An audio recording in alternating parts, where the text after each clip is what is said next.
వెల్లుల్లిపాయ వాడుకోవటం వల్ల రక్తం పలచబడుతుందని, బీపీ తగ్గుతుందని, చెడ్డ కొలెస్ట్రాల్ తగ్గుతుందని, గుండె ఆరోగ్యానికి మంచిదని ఇలా చాలా చెప్తూ ఉంటారు. ఇది వాస్తవమే.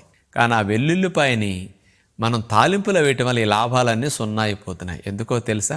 మరి తాలింపు వేసినప్పుడు నూనె 200 డిగ్రీల పైన వేడెక్కితే కానీ మరగదు. ఆ మరిగిన నూనెలోకి వెల్లుల్లిపాయని చిదిపేసి ఈ వెల్లుల్లిపాయను అందులో వేగనిచ్చేసరికి ఆ వేడికి ఈ వెల్లుల్లిలో ఉండే ఔషధ గుణాలన్నీ, ఈ లాభాలన్నీ నాశనం అయిపోతుంటాయి. వెల్లుల్లి తిన్నా మీకు ఈ సమస్యలు ఎందుకు మళ్ళీ బాగా వస్తున్నాయంటే వెల్లుల్లి మీ మీద పనిచేయట్లేదు. కాబట్టి ఇలా తాలింపులో వెల్లుల్లి వేస్తే గుమగుమలాడే వాసన వస్తుంది, వంట బాగుంటుంది అనుకుంటున్నారు కానీ లాభాలు సున్నా అవుతాయి అని ఎంతమందికి తెలుసు? కాబట్టి వెల్లుల్లిని మీరు నూరేసి కూర ఉడికేటప్పుడు మధ్యలో గొజ్జు వేసేటప్పుడు, గ్రేవీలు వేసేటప్పుడు కానీ ఏదైనా మసాలా చల్లేటప్పుడు దాంతో వెల్లుల్లి వేసేసేయండి. వెల్లుల్లిలో పోషకాలు ఫ్రెష్గా అయినా కూడా తినొచ్చు.